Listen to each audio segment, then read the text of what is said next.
welcome to Bharata First. You're watching Big Picture with me, Frank Razan Pereira. Before I proceed, let me ask you, have you subscribed and liked the video? If you haven't, please support us and do so right now. Don't forget to hit the bell icon as well so that you don't miss an update from Bharata First. Now, we have an excellent monthly newsletter. Make sure that you subscribe. And how can I not tell you about the Bharata First Knowledge Center, our big success story? It is your one-stop destination for all your competitive exams needs. Hundreds are reaping the benefits of the Knowledge Center. Don't be left behind. We now have 26 courses and all of them are available at less than 1,000 rupees per course as part of our early bird offer. What's more, the first 100 people to register will get a further discount of 10%.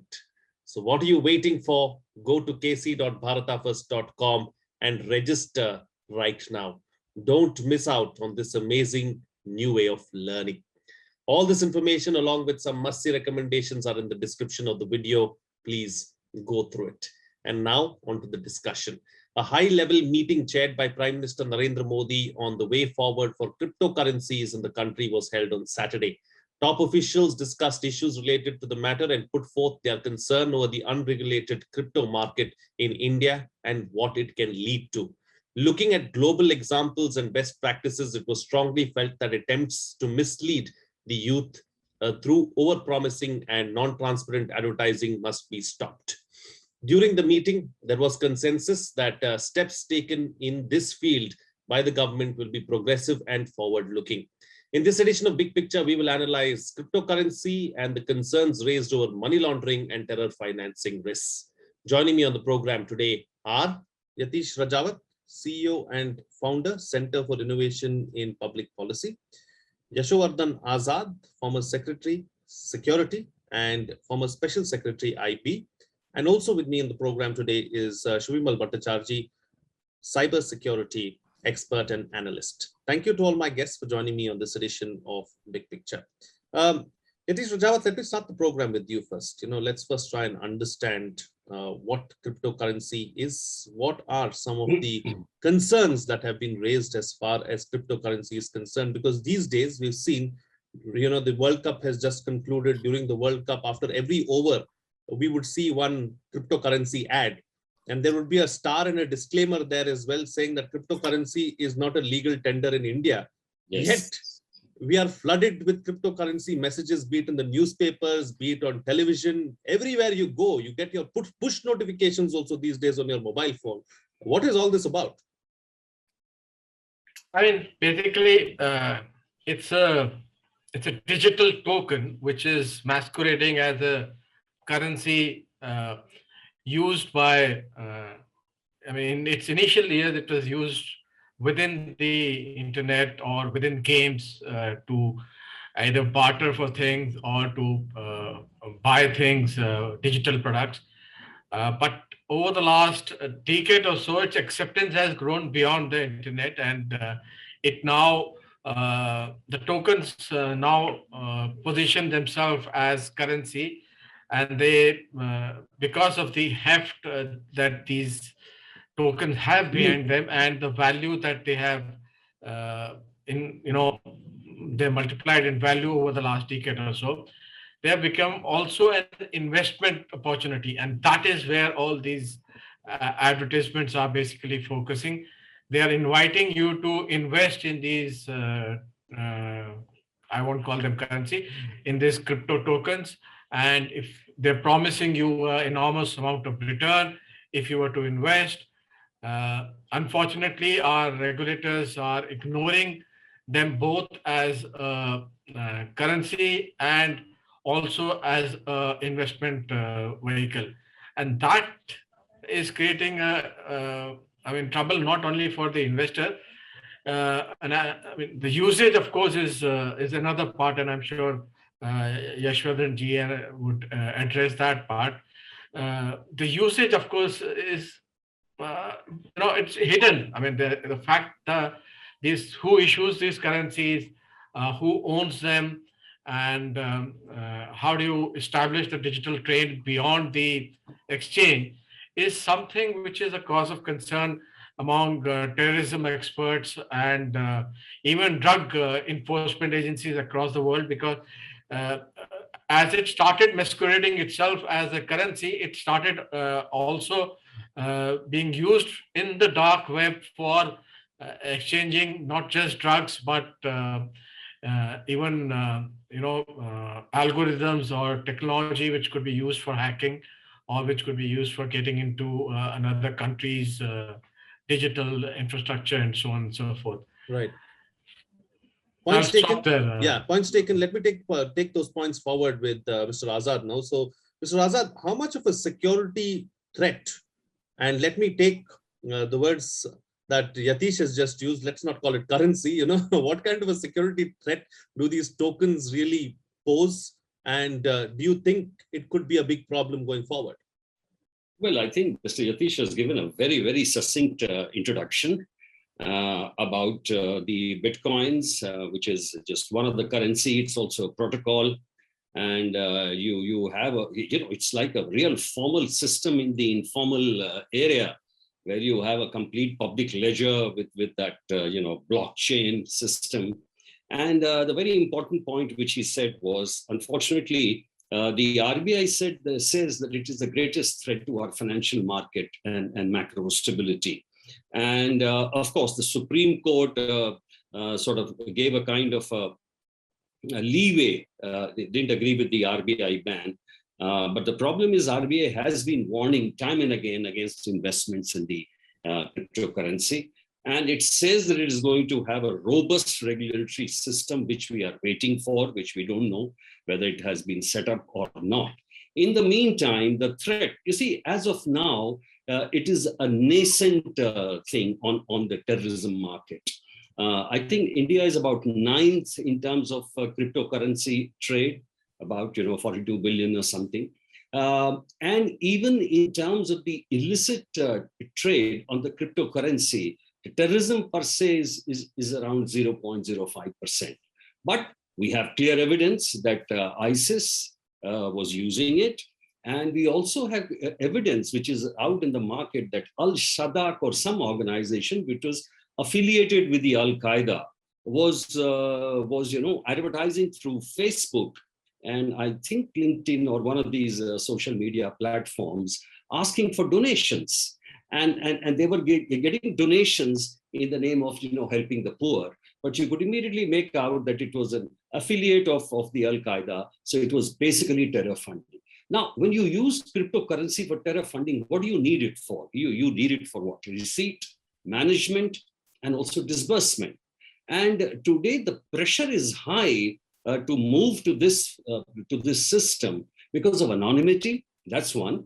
And because the Hawala transactions, again, are being difficult. It's purely in black money. And of course, the digital platform has also been frequently checked by the various governments. So there is a push towards this. And it has been seen in the international market that transactions between criminals are taking place through this cryptocurrency. And one very dangerous thing which I want to say, which is happening, is that with Taliban now producing almost 83 to 85% of the world's heroin, and which is being grown there, India has become a point of transit, storage, and further distribution. So the problem is that when you are confronted with this kind of a thing, then you wonder, how do you approach? That we'll of course discuss later. But the point is, some of the transactions which are being done is that you get an access only to the dark web, to those, TOR, the onion router, or whatever the technical thing Yatish should understand. You get those. So that is how you are purchasing drugs. And also the payment is through the cryptocurrency. So it has become very, very difficult for the counter-terror agencies, unless they are fully equipped. And there are so many things which need to be done now to counter this menace. Absolutely. We'll get to that. We'll get to what needs to be done and what has to be done in the next round. But let me bring in Shubhimal as well, who's been patiently listening to the other two panelists. A lot has been said about the dark web, dark net, whatever we can call it. As far as cryptocurrency is concerned, Shubhimal, and where it comes from, where it originates, there's a lot of, technical terms that are used as well, mining and so on and so forth. It's very difficult to understand this, but how challenging a task is it for the authorities or anyone who's keeping a track of these things to understand who is actually behind it? Thank you, Frank. I think both Mr. Azad and Mr. Yatish has brought out some of the worrying facets of cryptocurrency happening at this stage. As all of us agree, this is something that is gaining currency every day. We still don't understand many of the things that are on the surface, and there are even more multiple number of things which are below the surface, which implies to that point where you are coming from, the dark net and from everywhere, where it is emanating, where the anonymity plays, how far the criminals are using it, how far the terrorists are using it, and what all is going on. In fact, the very premise of cryptocurrency based on blockchain technology, a technology which is relatively considered secure, or at least an identifiable aspect of digital technology. However, we have seen in the recent times about how even this is being broken into. Of course, there is an advantage that the link need not necessarily disrupt the whole network. But what we have seen is that apart from money laundering, there are a lot of other issues that are coming up. First, do we recognize this as a digital asset? Of course, I don't think we will look at it as any form of currency, and that's a kind of an understanding even across most of the nations of the world. But if we are looking at it as a digital asset, then what is the regulatory mechanism that we are going to have? Which are the cryptos that we would then allow? Should only those cryptos that leave a trail or have traceability features, these are the ones that would be done. The cryptos are mushrooming. Newer numbers of coins are coming up almost every day. There are even fraud cryptos that are there. You would have heard of that lady, Dr. Ruja Ignatova, who had done a scam of almost $4 billion, not very far away. So we are being grappled with a lot of issues which at the macro level brings in maybe a sense of financial instability, a larger regulatory perspective issue. But on a lower and a more proximal level, you have the threats of security, you have the threats of frauds, you have the threats of thefts.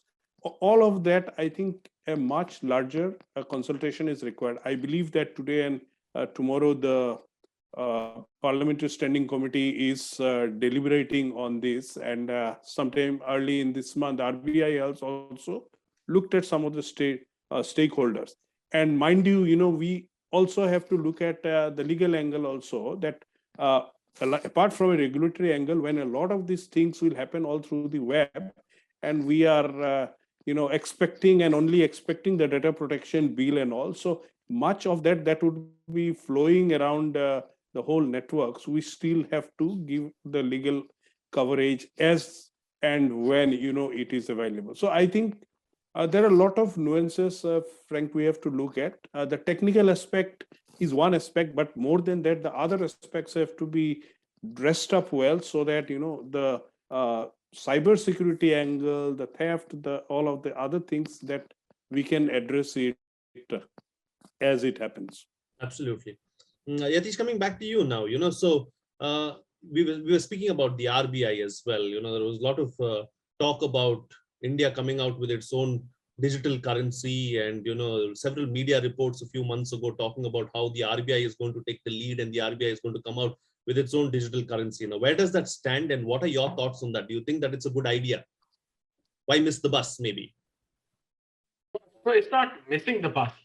It's actually, you see, there are several countries now which are pursuing the route of a central bank issued digital currency. It's called CBDC. It's based on the same technology as the crypto, in the sense that it is based on a blockchain technology.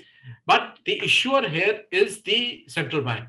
As you know, I mean, currency only is an IOU. You know, it's a legal document which says that the central bank of this country owes you 10 rupees if that is what you have. So the CBDC will be a currency which will match perfectly and which will be backed by the central bank. Hence, it will be part of our economy, and any issuing of that CBDC will automatically add to the money supply in the country. So to Mr. Bhattacharya's earlier question, that what should be recognized as a digital asset? Should the crypto be recognized as a digital asset? The answer to that question is in the CBDC. The CBDC will be recognized as a digital asset, but it will have the value of a rupee, in the sense that when you exchange it against any other currency, its value will be equated to the rupee, not to an amorphous exchange which does not have any meaning, nor does have any standard in terms of making a valuation. The biggest challenge of crypto is that one day it is $1,000 and the next day it is suddenly valued at $2,000. So when you exchange between one day to another, you don't know, how much will be the inflation. It can fall also by the same level. Your 10 rupee note or your 100 rupee note does not fall into value like that. I mean, it does fall into value due to inflation because of usage, but not to the same degree and not to the same level. So the CBDC, the pilot for which will start from December, and which is why both the RBI governor made a statement yesterday saying that people should not invest in cryptocurrency. But now there is a gray area. The RBI issues currency, so therefore they will issue the central bank digital currency. But who will regulate the existing crypto exchanges and cryptocurrencies existing in the market?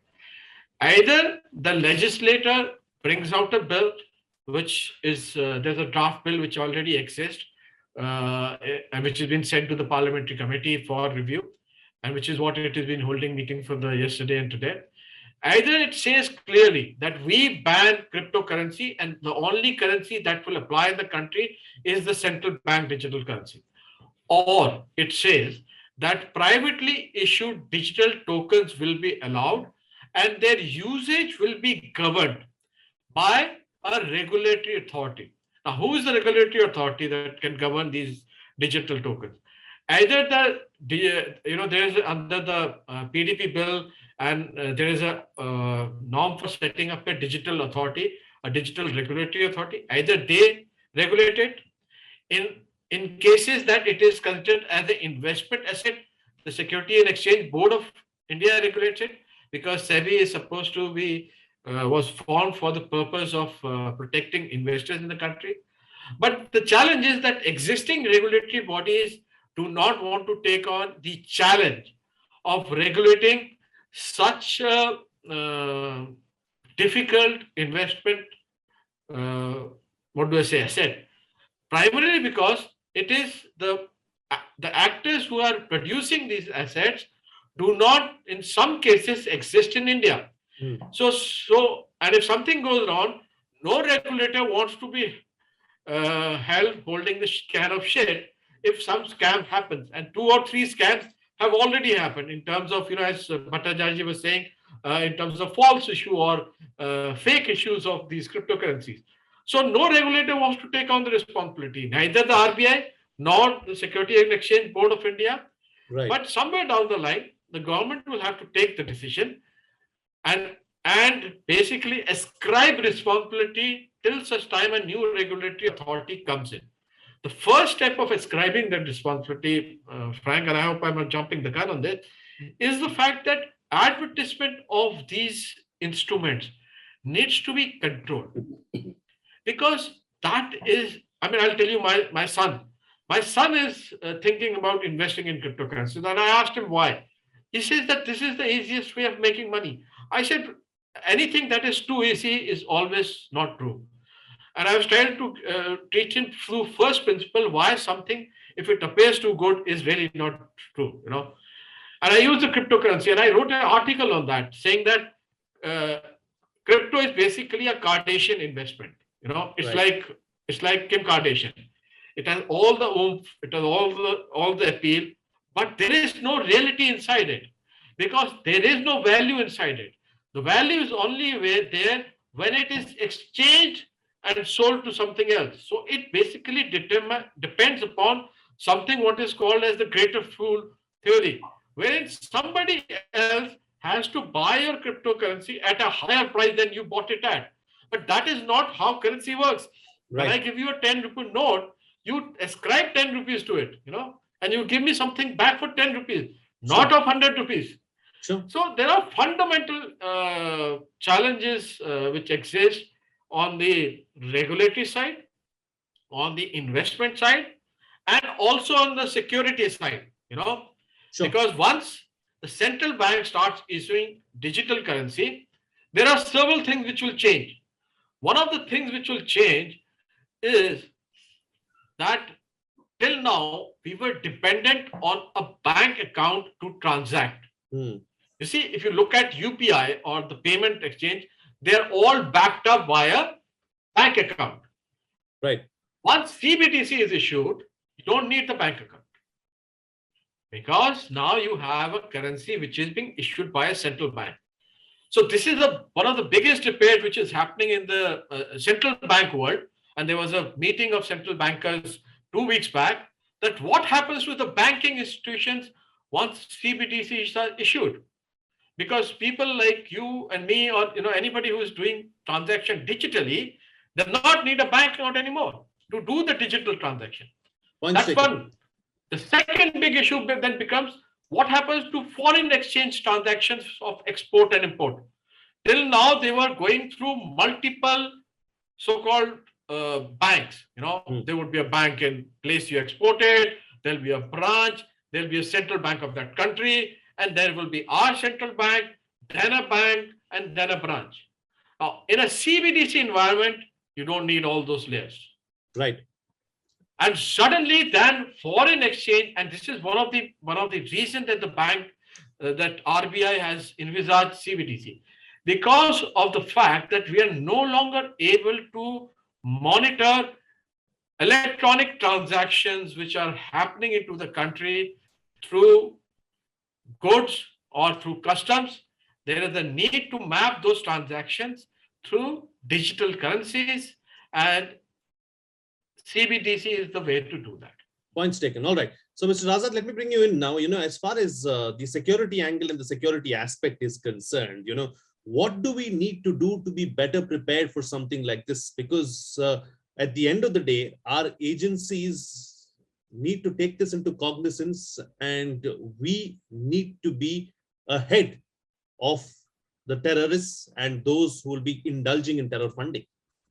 The most important thing first is the realization that cryptocurrency has come to stay and you can't avoid it any further.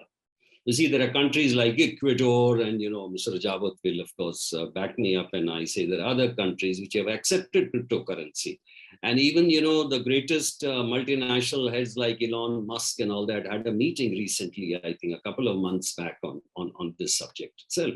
So cryptocurrency is like seamlessly to move into various countries. So the sooner, the better that you evolve an absolute, robust regulatory system, any of the kind. I'm not a technical man, and Mr. Rajawat has explained that very well.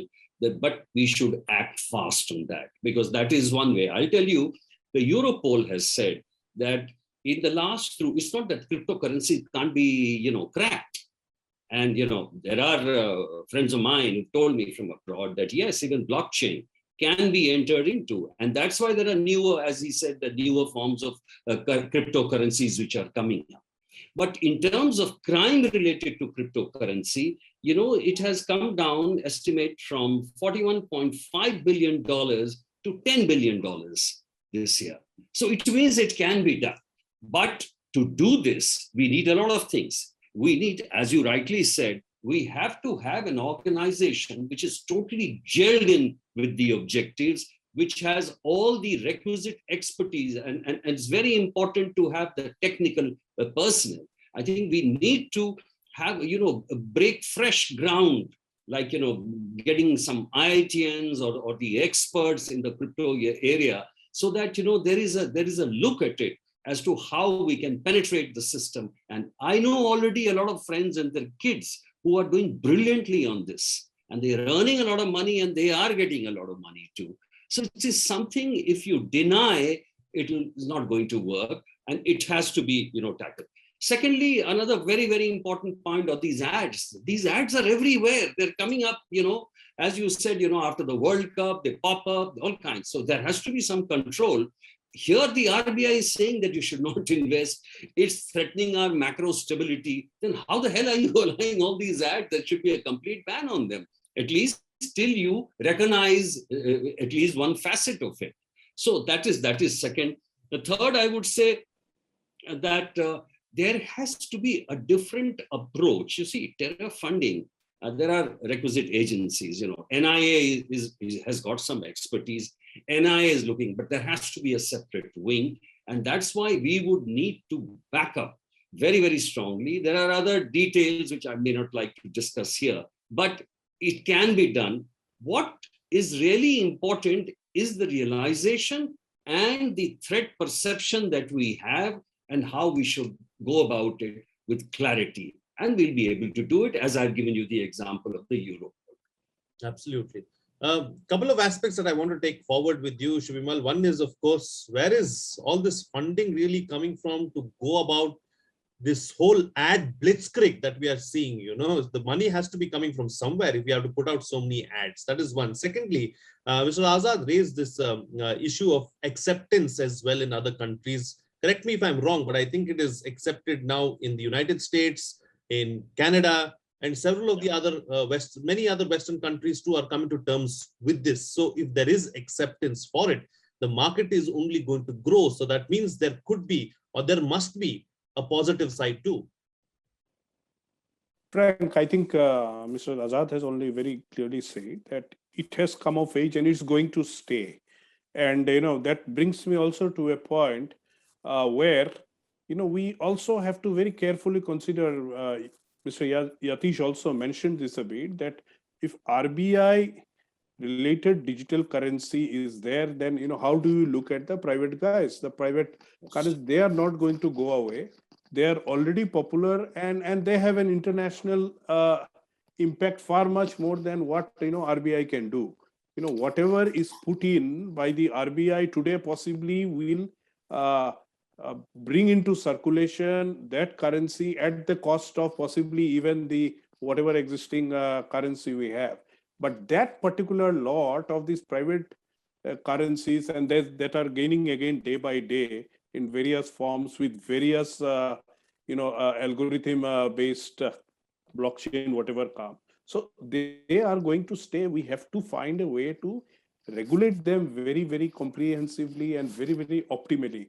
So I think there is a lot of hard work and work that has to be done on that. We cannot be seen to be not taking them. And as you have mentioned, all these countries, everyone is looking at facilitating cryptocurrencies, but with the absolute strong and proper regulations in place. So we have to look at the regulatory part. We have to identify our bodies that need to look at it. I think that's the reason I had also mentioned about the data protection bill to be passed by the parliament, because that data protection authority that is being looked at, or some of the data fiduciaries that could actually be specifically looking at the crypto part of the business, we have to be able to regulate them at a far much higher level than possibly we are envisaging. And at the same time, these ads that are going around, as all of us have been quite worried about this time, seeing every Hotstar, anything open, every time you would see one of those ads. So I think there was some effort around the intermediary guidelines bills also around that was the regulations that were brought in to even look at how the advertisement also goes around all these media spaces. I think that has to be really looked at about how do we regulate it and how do you stop this kind of ads going when an effort is being made by the central bank to arrive at a certain kind of regulatory mechanism in consultations with all these players. Mind you, when RBI did that meeting on the 2nd of November, it had the crypto broker, it had the 3 exchanges, all of these people in place. So while they are going and talking there and trying to find a solution, here they are already jumping the gun and in a way kind of misusing the regulatory gap that is there. So I think somewhere the government has to be very tough on this and prevent all this ad business happening or even penalizing them if they are doing at this stage till we come to a understanding about how do we regulate it. But one thing is very certain, we have to get this regulatory act very fast because every day you are getting more and more people getting into it. The youngsters see this as a very good way of earning money. You won't believe in people in Assam youngsters. I am very surprised that one of the top lawyers was telling me that most of the youngsters today have now started looking at Bitcoin and all these cryptos as one of the great ways of earning. So there is also another social dimension to all of this, that people who wouldn't have still got into a stock market or even the horse racing, betting or performing are already getting into that crypto bit and earning quite a lot of that. But leaving aside that, I think I am very certain, Frank, that while we get our act together, we really need to first look at the regulatory and the legal environment. Sure. All right. Time to get quick closing comments now from all my panelists with the best way forward. Starting first with you, Yatish Rajawat. So as I started, Frank, there are 3 components of this issue. One is the regulatory component, the second is the security component, and the third is the investment component. And of course, all the 3 issues are inextricably linked in the sense that because this particular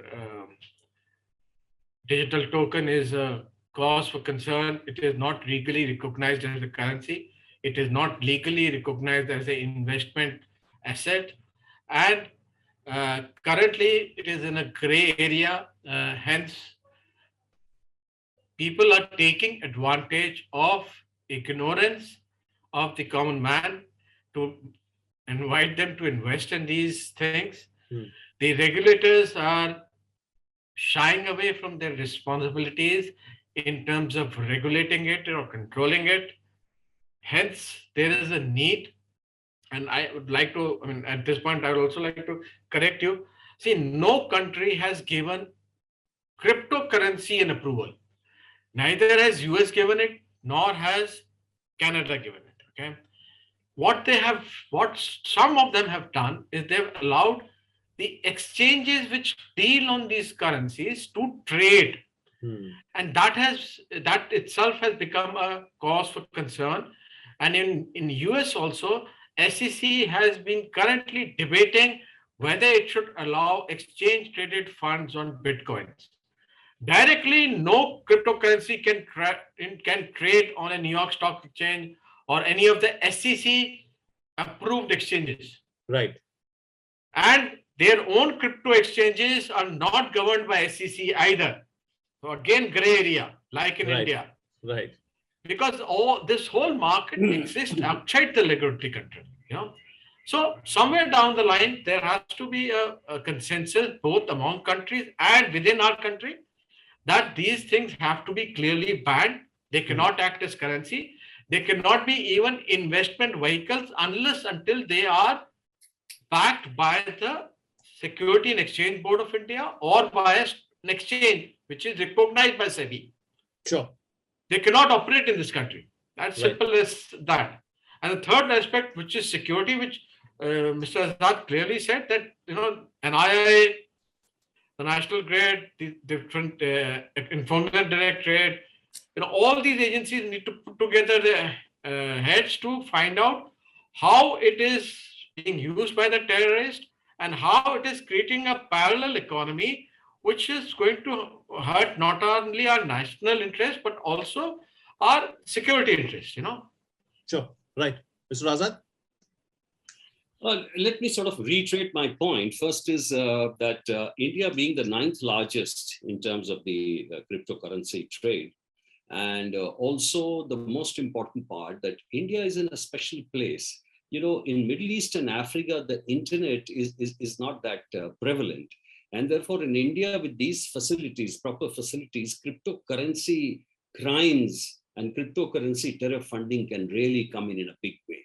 Right now, it is at a nascent stage. It is a stage when should immediately get in. First is, of course, the national policy of realization. And second is, of course, the complement of whether it's the NIA, the economic officers wing of the CBI, the enforcement directorate, the entire clutch of these organizations have to put together immediately a system which enables, a very high level of, electronic breakthrough in these organization, trading, funding. And already we are seeing it in its incipient stages. And therefore, I feel it is the right time to get into it and in a time-bound program, come up with clear objectives and a clear agenda.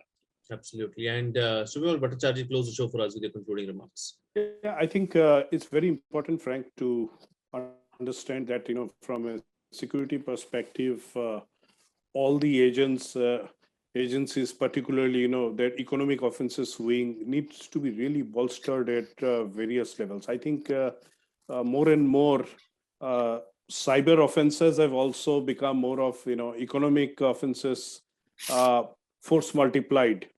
So I think, this is where we need to, of course, have a look at it. Then when it comes to regulatory thing, you have to look at all the KYC norms and all, whether they would be even sufficient in this case. I might be an Indian operating a wallet here and trading in a crypto exchange here.